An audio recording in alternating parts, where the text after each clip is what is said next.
And good evening, everyone. This is becoming more and more and more exciting. I'm loving where it's going. And tonight we have a special guest, Ken Berenger, who will join me shortly. I'm going to be showing a few things in the meantime. So let's get right going with it. Lots of people here tonight. Super proud of y'all. And this is the water is a new gold. And it really is a new asset class. And tonight we'll be discussing how that is so and how it is the world's only vital, scarce, and recession-proof market. Today is the 11th. Thank you all for your fine birthday wishes last Monday, the 8th. It was a beautiful thing. And it reminds me that literally just before my birthday last year, we had our first, Ken and I were in shock as we saw the oil prices first take a dive based on Wuhan having stopped production for a month. And we went, oops. And so literally the first, I think the second or third of February of last year, we went into high gear to figure out what to do to take really this problem with slow water deals and resolve it. And here we are a year later, and things have changed so much. So we'll be getting into that in very, very specifics. As always, we have a safe harbor statement that says we do our very best to tell you what is going to happen, but of course there are risks and uncertainties. All right, so now I'm going to play a little video that I think you're going to enjoy, and I'll tell you how come it is that I'm playing it. But let's see what's going on here. This is Texas.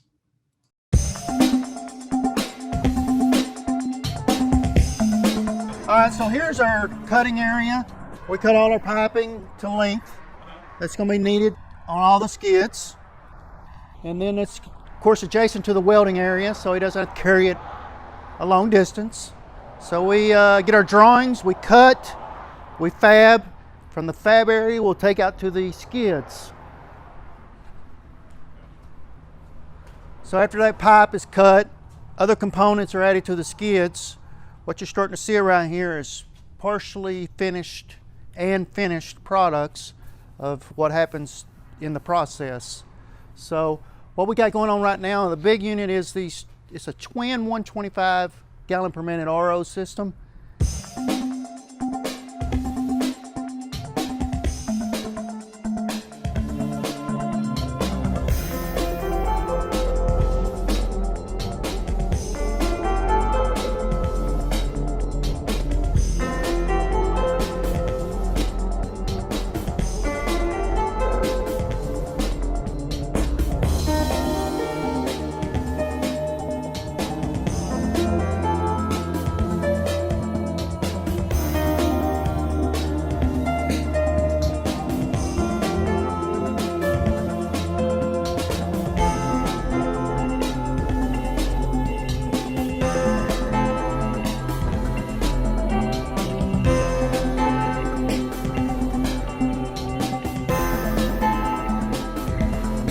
This is the actual RO and fabrication process. You see vessels loaded on it. The membranes will go inside and that will do the filtration. You see the piping that has been cut, welded by the certified welder. Okay. Next to it is the pre-filter. Pre-filter will be the first thing the water from the customer or the client hits. It's going to hit our pre-filter, then it's going to go through a pump, and then it's going to go to the RO. So that's the three components right now. That's what the main project we got in-house right now. They use it for filtering out water for gold mines for usage in their process. We can use this for large lagoons in residential areas. As the water evaporates, solids fall into the water. Water needs to be clean so people can swim in it. It can be chlorinated. So lots of uses for it. 3 skids. In this project, we have a cartridge filter skid, we have a pump skid, and we have the chem feed skid. Those are used for a certain process. What we've been prefabbing inside is going to eventually end up in this trailer. If you want to turn around and look inside, you can see it in the middle of construction. Okay, so what we have here is where the finished product is going to end up. These come to us in just an empty 53-foot trailer, and we end up putting the lighting, conduit, RO unit, electrical, pre-filtration, the whole system where the customer comes in, hooks up hoses coming in, hoses going out, and then you hook your electricity to our main disconnect. At that point, you simply push the button and you start filtration and making RO, reverse osmosis product water.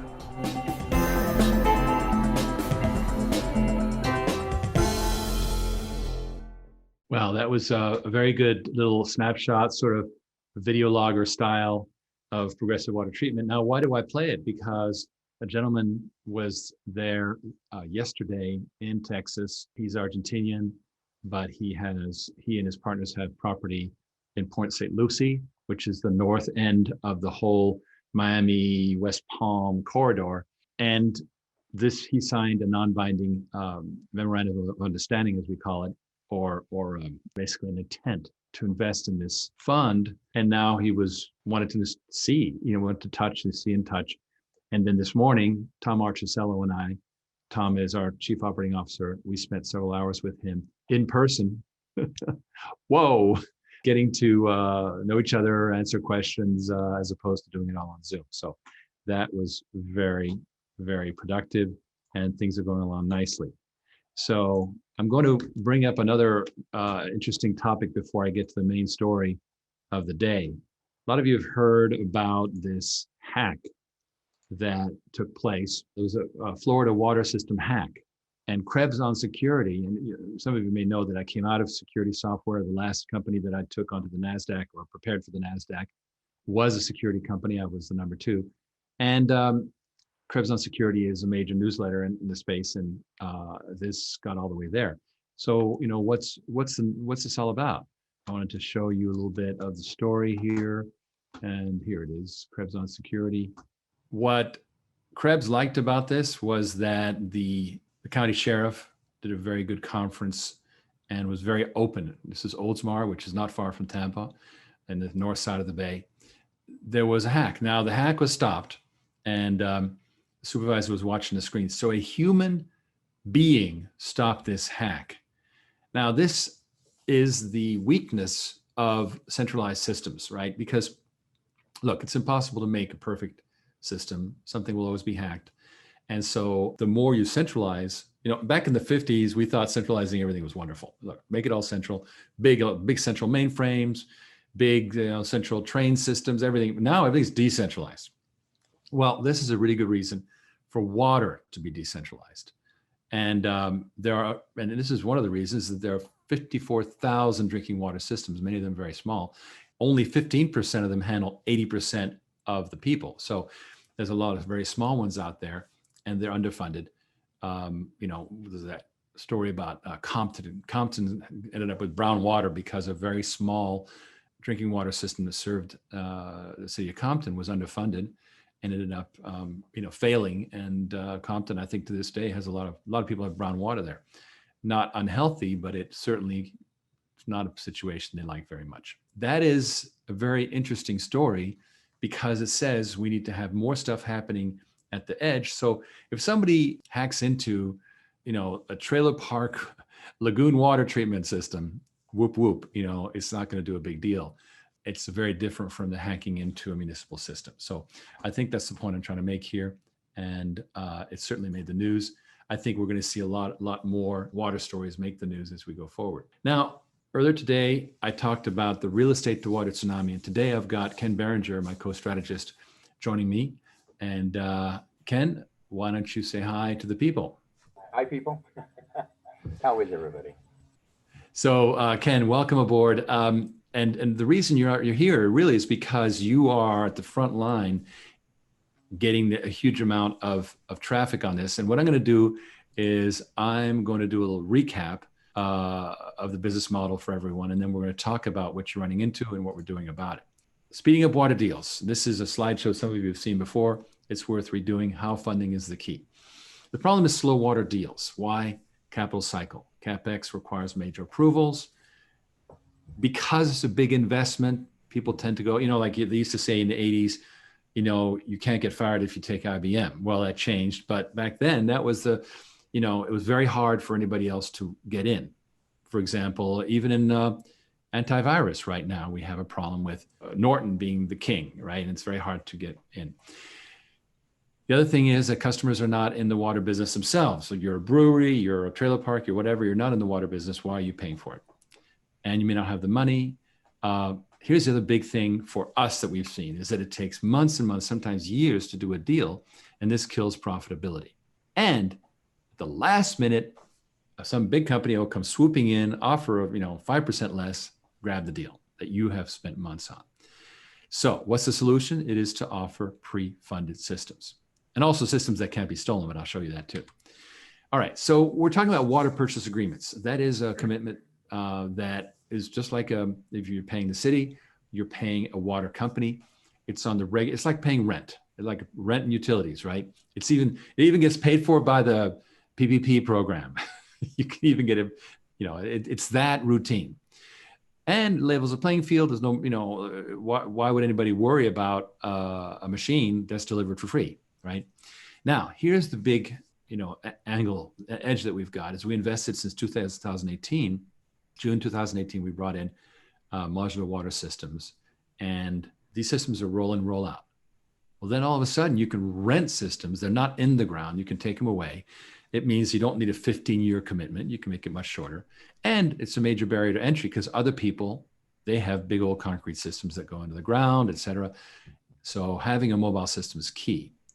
In fact, I'm going to show you a page from our forecast for modular water systems to give you an idea what goes on here. So Dan has 5 patents, which we have licensed with the trade secrets. And he's got this incredible software that builds these automatic systems. And he's an industry guru. I'm going to have him record one of his webinars. They're rather technical, but we'll do a little excerpt. You'll love it. But people are like demanding that he tell them what's going on. So we're the licensee. We have this master license. But here's the thing. Look on the right-hand side there, and you'll see that you've got basis of design. A bunch of them are yes, right? And this is very, very interesting. These are basically descriptions of the applications. And where it says yes, it means that the client has committed to our design and has specified it in the requirement. Okay, so that is a major differentiation.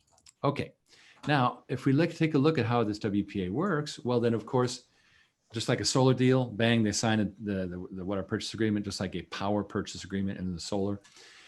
And we build it, deliver it, and pay on the meter. And that's a done deal. And I've also told you about how last year we developed the Water as a Career program. We now have a whole career building site. People are logging in, getting training right now as I speak. I watch them log in. You send out a waterpreneur. This waterpreneur can win by selling systems that are already pre-funded. Let's say, for example, this hotel system that we sold that's now going in, they convince a hotel to have better water. So, well, sign here and 60 days, whatever it is, you'll get a system or maybe less. So that's really, really exciting. Now, here's where it's starting to get really interesting. Real estate investors are freaked out in this marketplace and they want to diversify.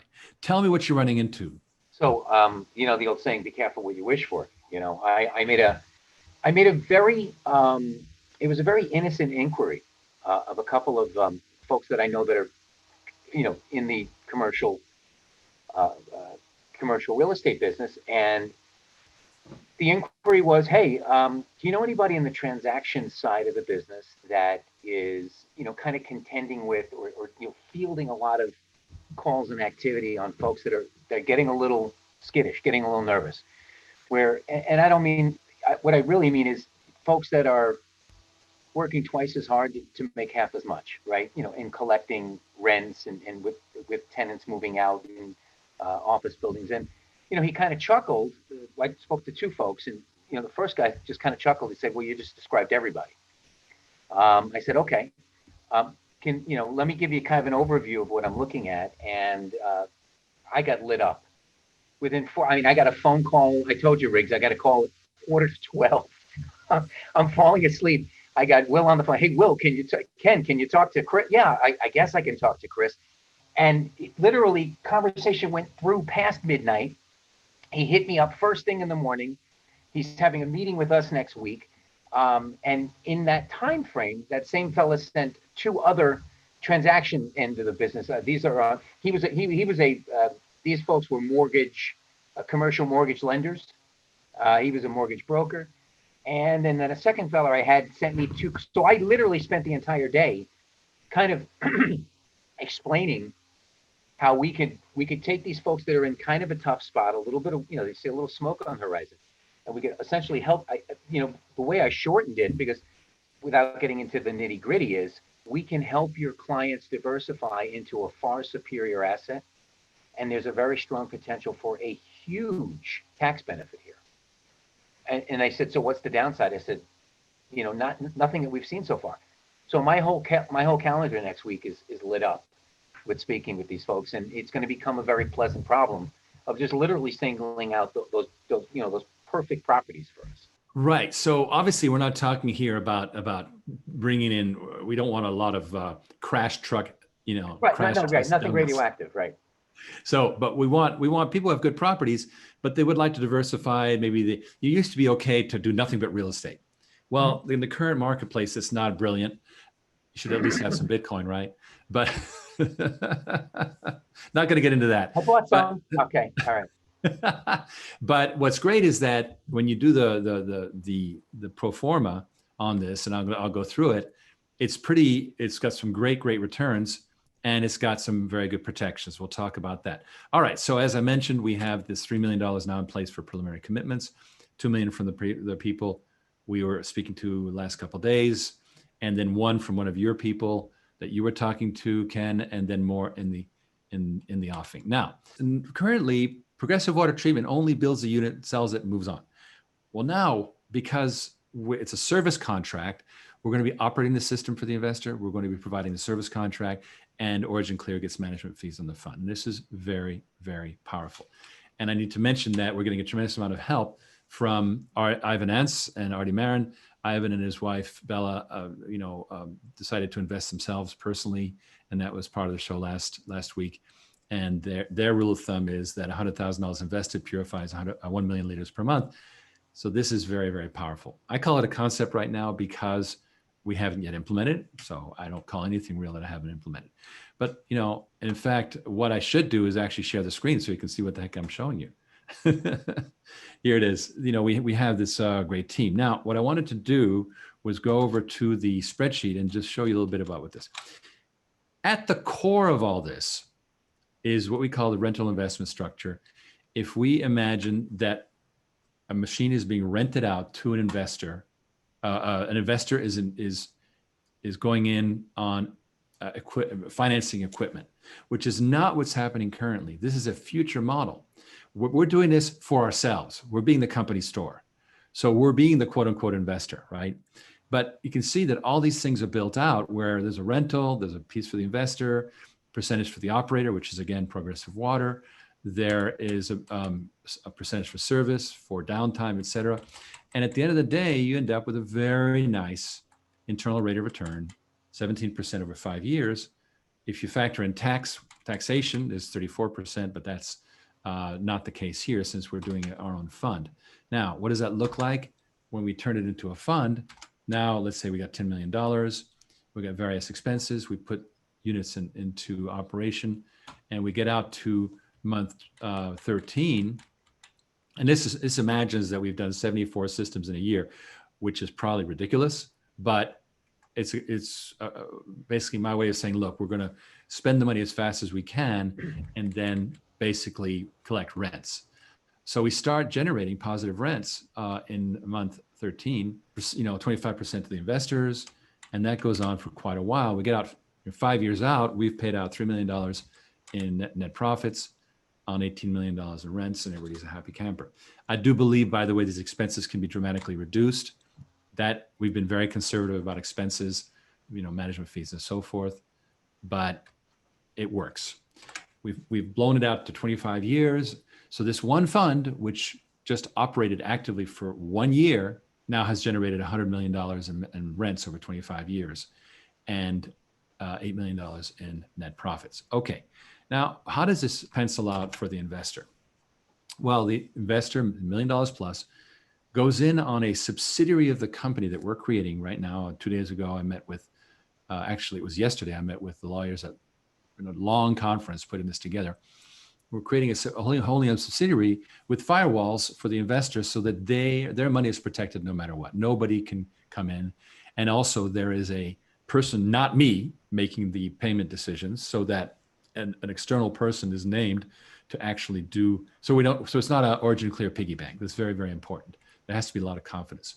So let's say got $1 million invested and it goes over 5 years. Obviously, they convert 100% whenever they want. When they do convert, then the dividend stops, obviously.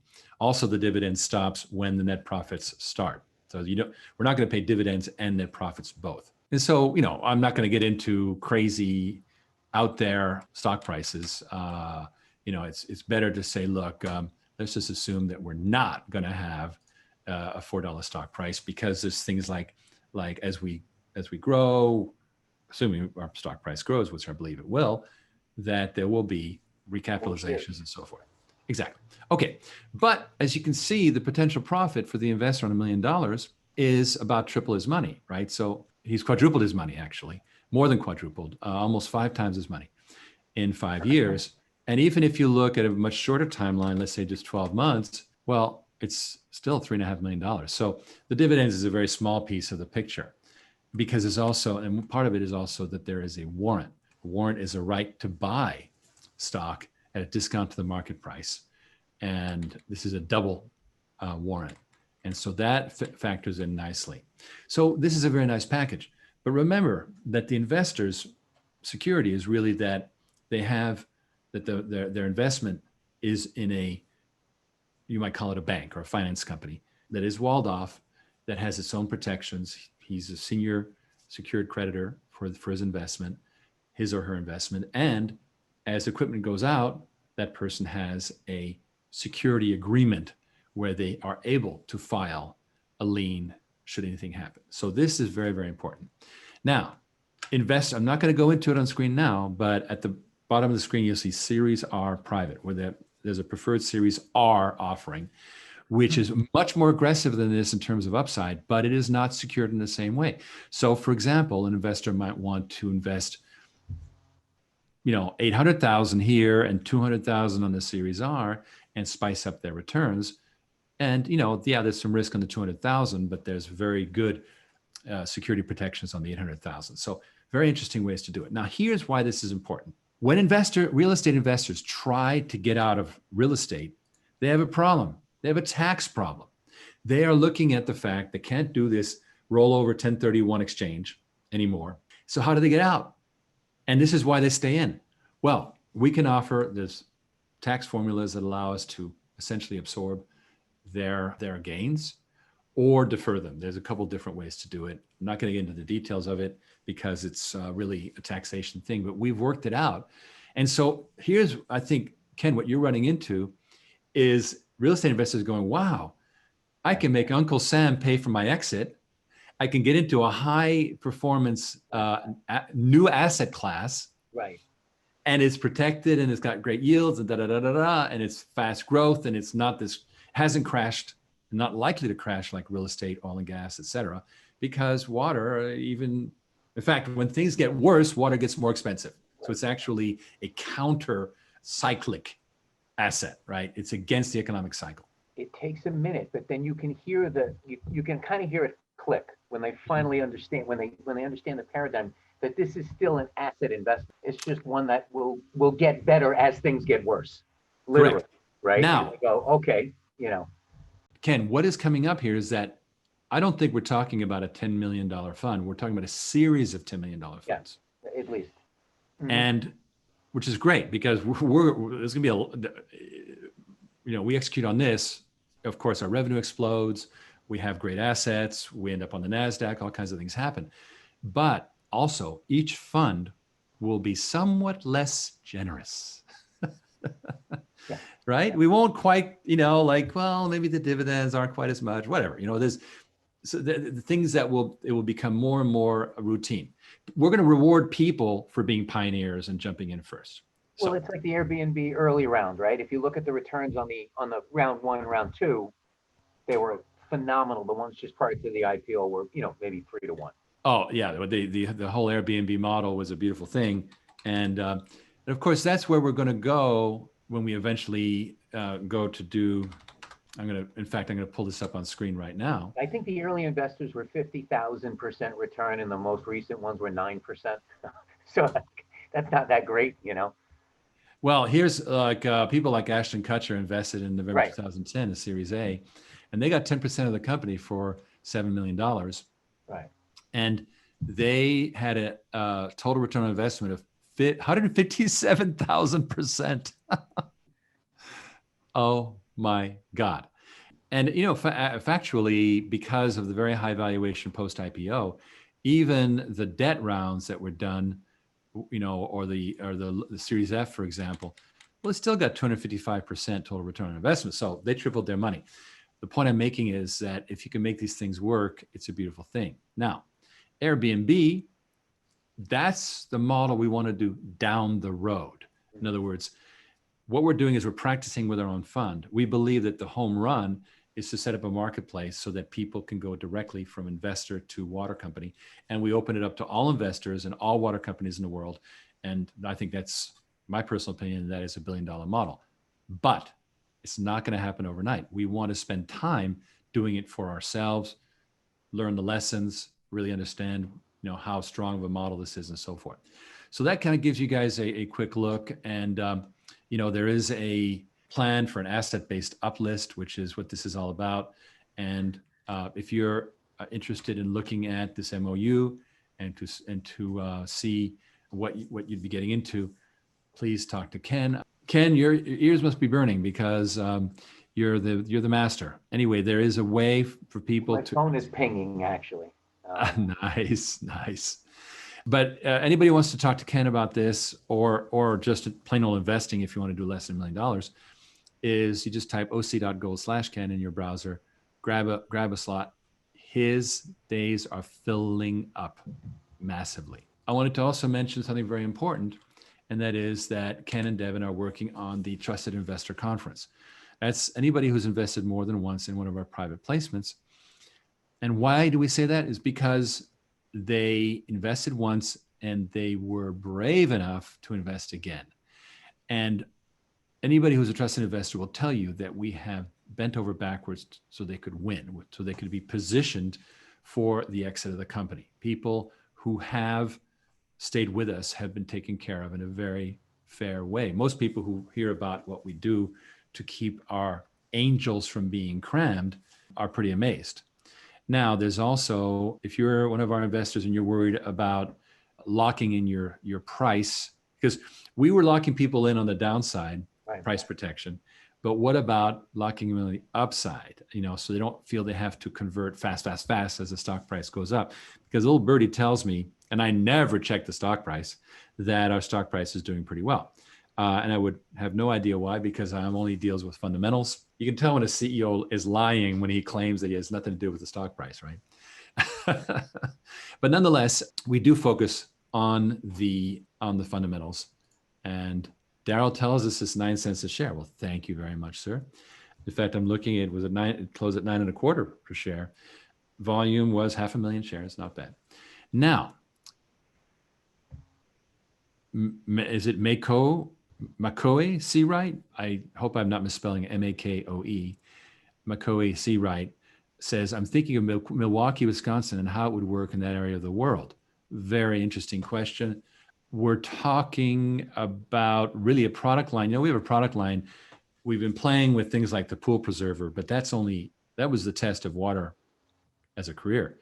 As you saw in Progressive Water, and that was very cool that Stephen put together a little explainer on how RO works, because a lot of people just don't know that you're pushing stuff between these incredibly thin layers and so forth. That we're building things like, for example, pond treatment systems. Like in Wisconsin, you've got a huge amount of dairy farms, and they all have problems with manure that's often just being trucked off site.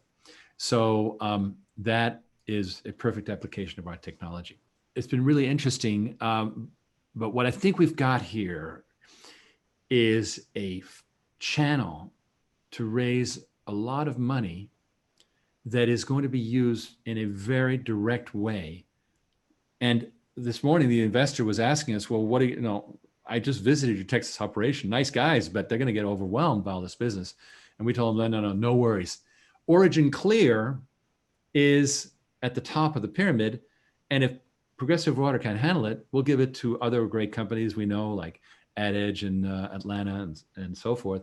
These are great companies that we know very closely. And, we'll go ahead and farm out the business. So all of a sudden, it'll become a rising tide that floats all boats, where we have a fund that not necessarily putting the business through Progressive Water treatment. And of course, we'd like it to, because we get to keep the profits for Origin Clear. But it's more important to rev it up as this thing goes into the tornado. So I'm excited, as you can tell, in a way that I haven't been for a long time about the water industry, because we feel that we're finally cracking the nut here and changing conditions in the industry. That we're finally, coming around to having a real accelerant. And this is going to be so much fun. I'm blown away. So Ken, thank you very much for being all over it. I'm going to be adding more personnel to help with these deals. If any of you know of a good associate level investment banker person, that's kind of who we're looking for, who basically stay up all night. Stay up all night. I love investment bankers, but I would not want to be one, because it's a very punishing job. So we are recruiting, because we'll be doing a lot. Imagine we say, oh, somebody wants to get rid of a piece of real estate and invest. Well, we're gonna have to go do the due diligence and evaluations and this and that and the other thing. Lots of details. So I'm excited. I feel that we're well on the way to building a capital fund. And with that, I'm going to tell you that it's been wonderful talking to you all. Thank you for being on board. Many, many people joined us tonight, and I couldn't be happier with the way things are going, with the help of Ken here, Tom Marchicello as Chief Operating Officer, Ivan Ants and Artie Marin as fill-in-through investors, helping us build water fill-in-through investing, and the entire rest of the team. Gina Lowe asks us, have you been invited to help in Flint, Michigan? Here's the problem with places like Flint, Michigan, is they're municipal disasters. You're being invited to help for free. Why? Because, Elon Musk threw a bunch of money at it and so forth. We would love to help in Flint, Michigan, but realize this, a lot of people have been trying to help. At the end of the day, we are not there to do, we're just not able to do large scale, $100 million projects for free. We're just not in that position. But having said that, do you realize that South Bend, Indiana is far worse than Flint? Nobody, because of all the, what they had, like refrigerator factories, I think there, or something like that.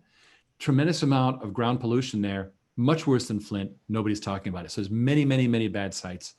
These will have to be cleaned up. Our job is to pull away the work from the municipals. Imagine that Flint, Michigan didn't do the work because somebody else did. Now we have an ability to improve condition ourselves by decentralizing the water industry in the same way that computers, cell phones, et cetera, self-driving car, solar energy are all decentralizing. So that's where water is going. Thank you for being with us. It's been amazing. Have a great evening. Ken, thank you for joining. Good night.